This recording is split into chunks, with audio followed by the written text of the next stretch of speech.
This is Enya's Relatable Randomness podcast series, Walk in These Shoes.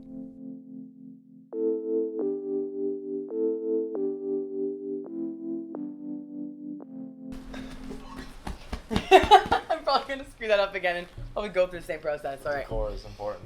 Yeah. Okay. My name is Enya, and I'm the host of Enya's Relatable Randomness podcast, and this is the series Walk in These Shoes. And here with me, I have my friend. He's 30 years old, and he grew up in North Vancouver. Here we are at Studio 710, and his goal here is to make it one of the go-to multimedia facilities in Vancouver. And it's actually where we met. I hosted an event here a couple months ago, I think it was, and I got to know a little bit about him and his story. And here we are now on the podcast, and I'm excited to learn more about you. Yeah, thanks for having me. Yeah. Excited to be here. It was pretty cool how we first met at that event. That was a super dope event. I was really stoked to be a part of it, and it was really cool how I got to meet a lot of good people. And I was born in North Vancouver, but I didn't exactly grow up in North Vancouver. So Okay. So where did you grow up? All over the place. Well, I was born in North Van. I started elementary school there. Then I moved to the Sunshine Coast. I lived in Gibsons till about the 5th grade when I moved to Port Moody, which is just about 30 minutes outside of Vancouver, just a local suburb. And that's where I went through most of middle school and graduated high school. And then shortly after graduating high school, I moved into the city, spent a lot of time in East Vancouver. Nice. Yeah. Cool. So I remember one of the last times that we talked, you had told me about this really traumatic experience that you had encountered when you were younger. Do you remember what I'm talking about? I don't. Which one? The one with the guy with the wheelchair. Oh, yeah, for sure. That was like, kind of a defining moment in my, I guess, early teen life. To witness someone's suicide obviously is always like a pretty heavy incident that's going to weigh on your conscience and subconscious as well. Subconscious. It's an event that actually I had blacked out for most of my life. All my late teen years, early 20s, and it wasn't until I had reunited with one of the people that I had experienced this with that we kind of collectively regained this memory and discussed it and shared it and talked about how it affected our lives. Can you describe to me again what exactly happened? Yeah, for sure. It's funny because I could never imagine myself not remembering this now. But this is something that I almost, just completely removed from my memory, which I'm sure is something your brain does as a protective function for many years of my life. But my friend and I were on our way to another friend's house in Port Coquitlam. I think we had maybe skipped class that day. We left school early, whatever, I'm not sure, but we were going to our buddy's house in Southside Poco, a place where we frequented regularly, and we had just gotten off a bus, and we were walking down a sidewalk. This was probably 2005, I'd say, and the sidewalks were relatively old, relatively narrow, and in front of us was a quadriplegic gentleman in a wheelchair, obviously moving at a relatively slow pace. And the sidewalk was narrow, and one side was a planted garden, and the other side was parked cars. So there wasn't really room to walk around this guy. So we were just casually walking slowly behind him, just taking our time. We were about to take the next right on the next block, so it wasn't an issue for us to take our time. All of a sudden, he stopped in the middle of the sidewalk, and of course, because we were so close behind him, we had to stop immediately in our tracks as well. And without looking behind him, he kind of turned his wheelchair 90 degrees to the sidewalk and drove it straight off the curb in between two parked cars. and this was a relatively violent maneuver for the wheelchair, so it was bouncing around, and it was, super unstable, made a huge noise when it went off the curb, and we were sitting there kind of shocked, like, whoa, is this guy okay? Like, should we ask him if he's all right? Should we stay and watch? So we kind of stood there for a minute as he slowly inched his wheelchair forward between the two parked cars and stopped, then inched forward, then stopped, and he looked both ways really quickly, and before we even kind of could say anything, he just full throttled his wheelchair out into traffic, and at this time there was cars going in both directions. We didn't think this was something he was going to do. We probably just thought he was waiting to cross the street, but his wheelchair was struck by a van immediately, probably traveling, 60, 70 kilometers an hour. And it hurled his body clear from his chair into oncoming traffic, where cars then proceeded to hit him in the other direction. And the process was incredibly graphic and violent. I won't really describe much more than that, but it was very clear to all the motorists involved that this person definitely had not survived, and nobody really even rushed to the man's aid. It was more so like a collective moment of grief where everyone jumped out of their cars and dropped to their knees and immediately started crying and screaming, and it was like this group collective panic, like something that I'd never really witnessed. My friend and I had been watching the whole thing, or at least I had, and I turned to my friend and he was covering his face. At that point, he had been just standing there completely covering his face, and we both just kind of panicked, and we just took off and ran and just sprinted to our friend's house. And from what I remember, I don't even think we told our friend, or we even really mentioned it. I think we were just completely in shock, and I think we just kind of sat there in silence and chilled, and I think we smoked a bunch of weed and just hung out, but I don't think we spoke about it literally with anyone. I think partially maybe because we were so scared. We thought maybe we'd get in trouble because we had witnessed something and fled the scene, and I think there was a collective guilt that maybe we could have asked him if he was okay or intervened before he drove out into traffic like that, but we literally just stood there and just kind of were confused and just watched the whole thing take place. And it was just the whole thing was obviously very, very intense, and I don't remember really speaking about it or sharing any memories of it until my earlier mid-20s, when I said I eventually saw this guy again, and I think it caused some relatively serious events of psychosis for him, and how did you affected us both greatly. Yeah, how did you handle it after? You said that you kind of like repressed it and just didn't really think about it till you had the conversation, right? Really didn't think about it much until we spoke on it, and I kind of just recalled it, and I remember just kind of being a little bit numb to it, similar probably to the way I felt when it first happened. So many years later, I really didn't want to focus on that. It's something I'll obviously never forget, but it's something I don't dwell on. I try not to dwell on it, and I try not to focus on its impact on my life at that time. Yeah, that's understandable. I mean, I have plenty of positive life experiences that I feel like outweigh things like this, so although they make, shocking and traumatic stories, I don't think they're the events that really defined my life or made me who I am today, although they offer some insight for sure. Do you have any events that you feel like were like self-defining or made you are who you are today? Plenty. I mean, I feel like I'm one of those people who's gone through a lot of personal changes, personal growth and development. I feel like there's been a lot of kind of epiphany moments in my life, both, in my, early childhood and teens and early 20s and mid 20s into my obviously 30s now. Plenty of moments where I've kind of reinvented myself, plenty of life-defining moments, Uh,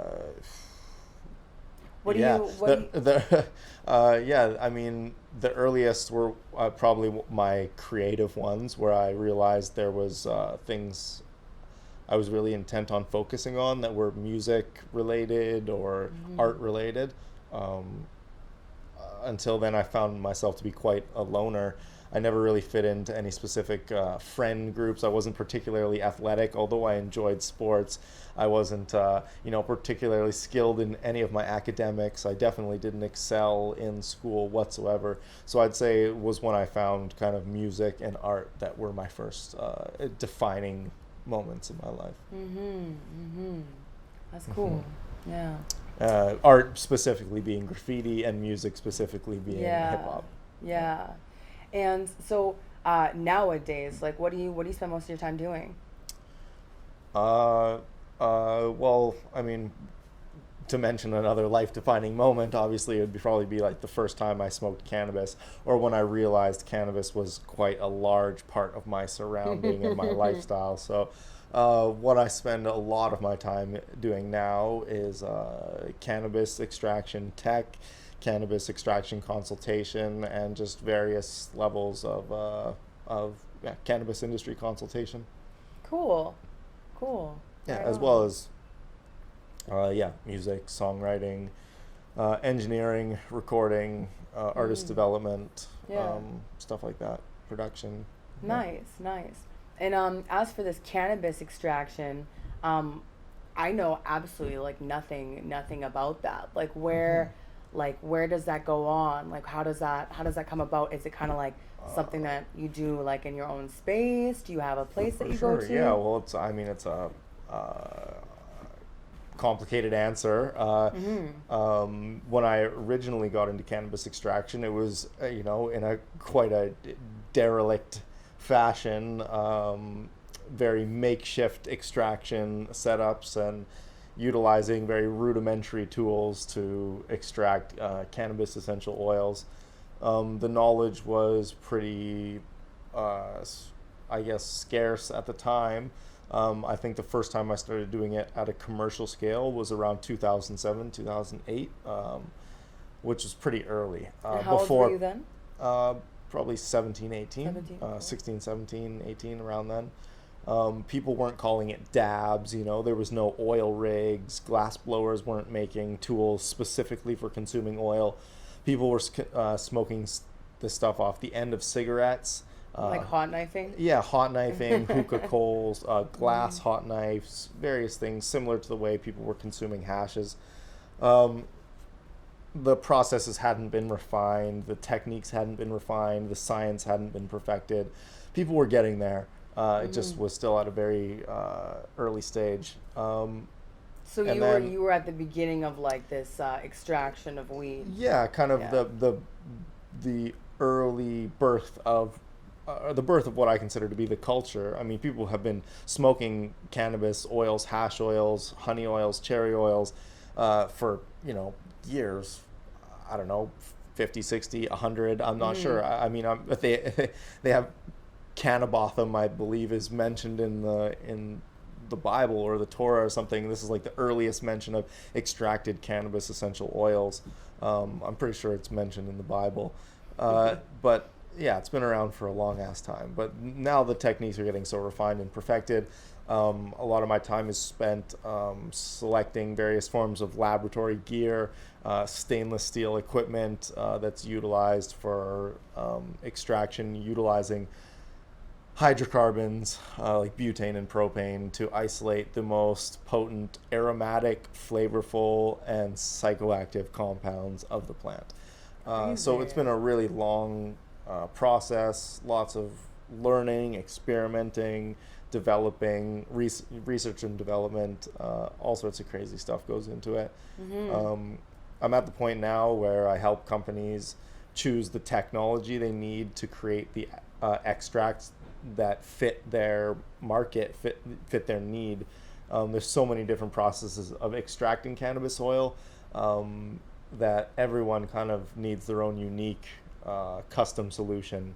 So that's where cannabis extraction consultant or just a cannabis industry consultant comes in general. It's helping every business find their own unique custom solution to fit their needs.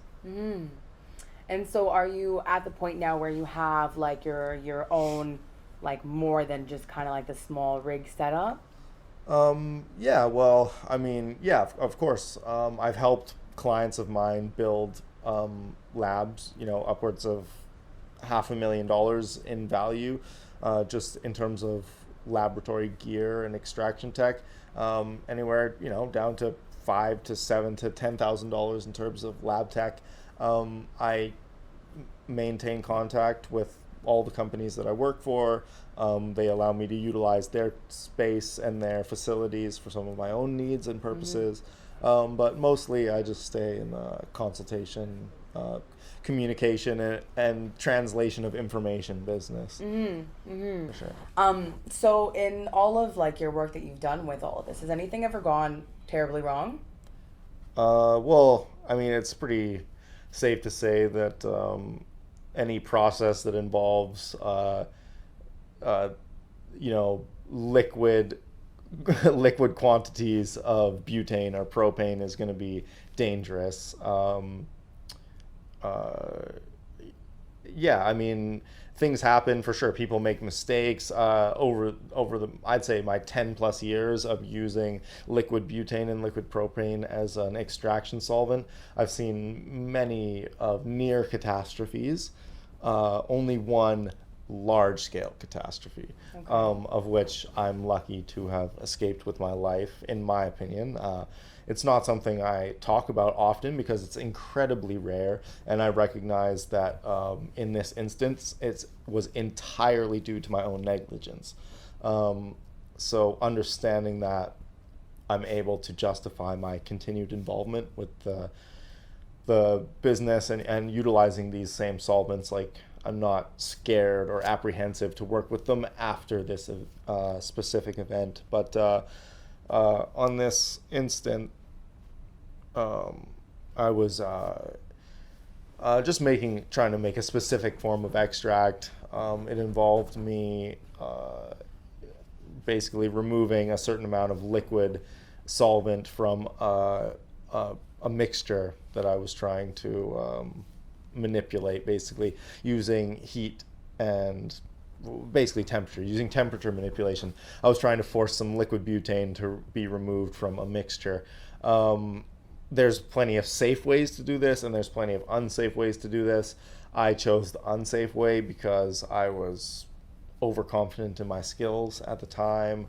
And although I was in the process of explaining to my lab assistant why they should never do this, I simultaneously made the one mistake that you basically should never do, and that was basically allowing exposure to a heat source, a glowing red heat source, to something that is basically spewing vaporized butane. So in layman's terms, I brought something an incredibly explosive liquid gas right next to a very hot heat source, and before I could even think about what I was doing, I caused a large-scale explosion that was localized to what I was working with. So potentially half a liter to a liter of liquid butane saturated in cannabis resin, ignited immediately in front of me. And by the time I opened my eyes, I was actually on the other side of the room, and there was just fire just raining from the sky inside of this laboratory. There was minor flames covering my arms because the cannabis resin was retaining the flame.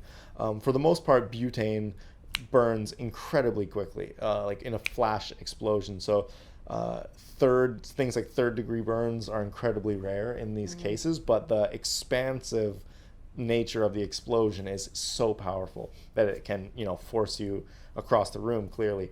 And as the gas expanded and burned, it incinerated any piece of paper within a certain radius. And there was instruction manuals for various pieces of equipment. There was rolls of lab cloth and paper towel, and obviously just tons of flammable things around. And these things were just ash and flame raining from the sky. That's crazy. And my lab partner, who was across the room from me at the time, was relatively unaffected by the immediate explosion, but was standing over a tub of 99.9% pure alcohol cleaning a bunch of laboratory glass. Oh, man. So if any ember or flame or anything came anywhere close to that, that would have immediately ignited as well. But he had the wherewithal to grab the tub and kind of move it out of the way. I thought the whole place was going to explode because there's 100-pound liquid tanks of butane, pentane, heptane, propane, all these mass chemicals. I probably shouldn't be saying this. This is super heavily incriminating, but I would like to believe that this passes some sort of statute of limitation periods, considering this is a long time ago, and I'm no longer involved in anything like this. Yeah. But by the time I really got my shit together, I was screaming to my lab tech to just run. I was like, just run, get out of here, get out of here. And I was obviously going to do the exact same thing. But on the way out, I passed some fire extinguishers, and something inside me said, maybe I can salvage this incredibly expensive laboratory setup. So I grabbed a fire extinguisher, and then I just started yelling, extinguishers. And my partner was grabbed one as well, and we battled the flames and extinguished anything that was on fire, and luckily we were able to put everything out and nothing exploded. Because that would have been a huge explosion, right? With Yeah, all those... for sure. I mean, it could have leveled a fucking city block. Like, it would have been like some fucking Lebanon port shit, you know? Like, it would have been some wild shit. I mean, not like that, but like, you know, like that. Like, not to make light of that situation, but I did end up losing all the hair on my arms, hands, everything up to my shoulders, my face, my beard and eyebrows were all white and kind of charred and burned on the end. I didn't have any major burns, but I did have first-degree burns all on my hands and up my arms. Coincidentally, I was about to get on a flight to Montreal the next day, so it made things very stressful and really complicated. And obviously I felt terrible for endangering the life of my lab tech. And something like that it's just the type of mistake that you kind of only really make once, and I think about it all the time. It's one of several near-death experiences of mine, but that one is one of the only ones that I've basically been directly responsible for due to my own negligent activity. Yeah, that's crazy, man. I've never known anybody to ever work in any of these labs. Honestly, it's this is something that you just end up seeing in movies, you know, and it's just one of those things that I find is just damn, just you could never imagine it, and usually it's not anybody around your circle who experiences something like that. Yeah, I mean, sometimes it's easy to draw comparisons like that, but in reality it's almost nothing like that. It's so surreal when you're actually in one of those moments of either near death or just pure trauma, pure adrenaline inducing I don't know, fear, I guess. Time completely slows down.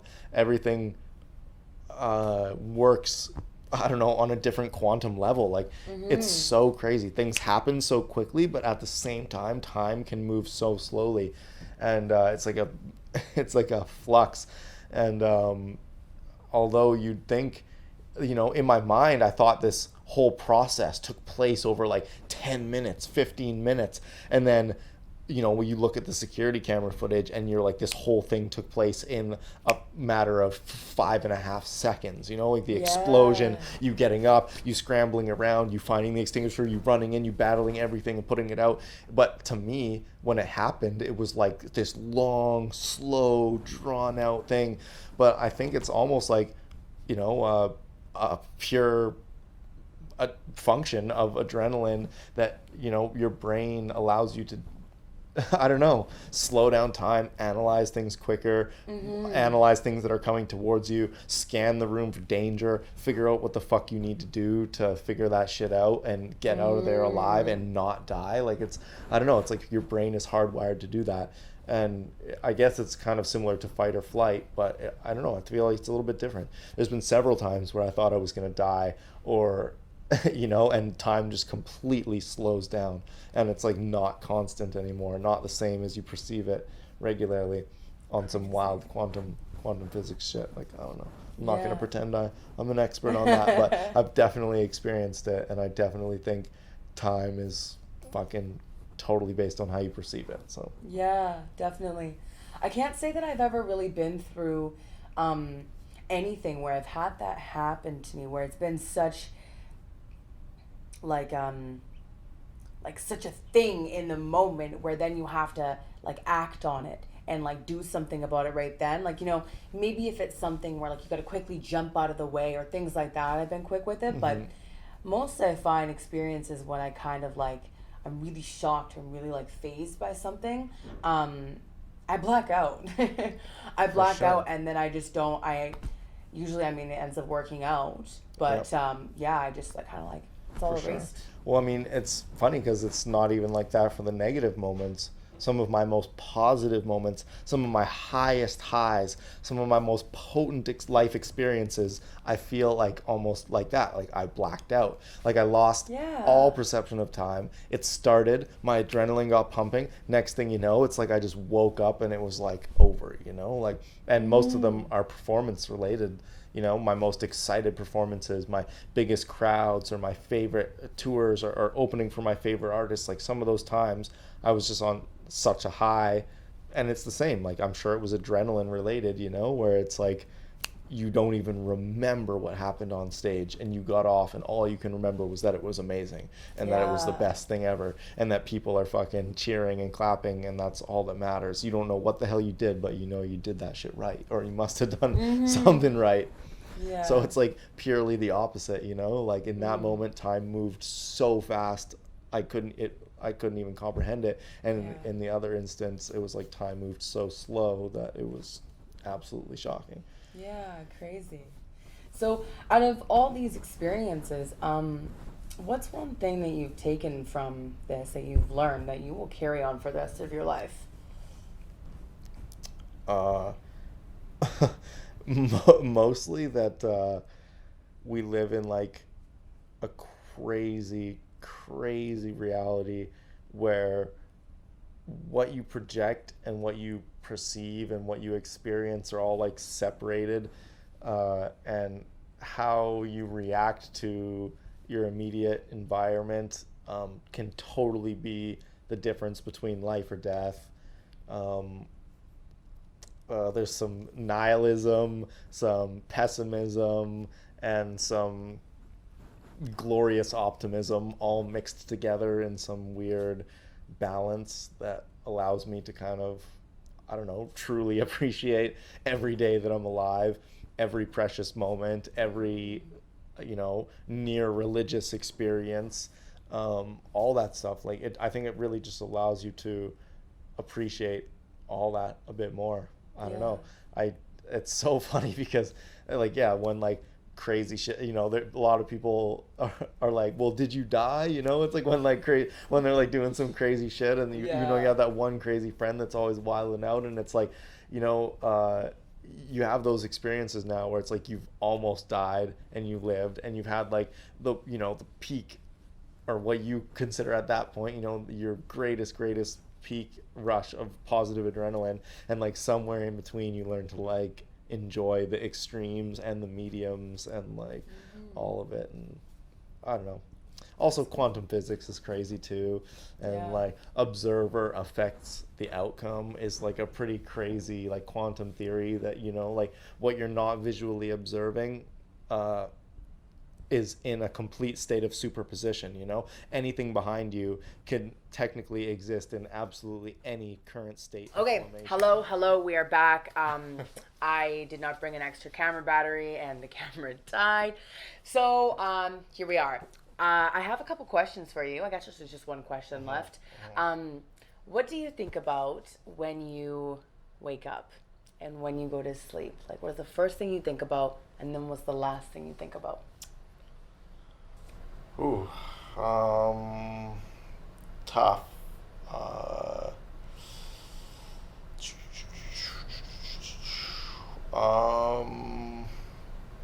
wow. I'm just trying to think of how I want to answer this. Like usually I wake up with some sense of optimism and go to sleep with some sense of like existential dread. Combination of the two. Hard to pinpoint what specifically I think about. Sex, probably. That's honest. Just as a completely honest answer. Yep. Easily, probably when I wake up and go to bed. I mean, that's definitely in there somewhere. But a combination of those two things, glorious optimism and existential dread. Like, that's pretty much the balance. Yeah. That Between sounds like when a I good wake balance. up and I go to bed. That sounds like an alright balance. Yeah, Yeah. well, you know, it depends on what happens that day. Fair enough. There's the highest highs and the lowest lows, and I feel like you can experience all of them multiple times in a day. So it's like a little roll of the dice, you know. It depends. Yeah. Every day's a new day. I really like. I don't know. I'm one of those like one day at a time people. If I try and like think too far ahead, I either get like extremely depressed or like over motivated. Like, I don't know, sometimes I like burn myself out, sometimes I just can't do anything for like 5 days straight, you know. Yeah. So highs and lows. Yeah. There's extremes. Cool. Optimism, dread. Awesome. Yeah. Well, thank you for sharing, and thank you for coming on to my podcast as a guest. I Thank you for having appreciate me. it. And yeah, it's been awesome learning more. For sure. We'll share the rest of my quantum theory another time. For sure. Yeah, sounds good. Thanks.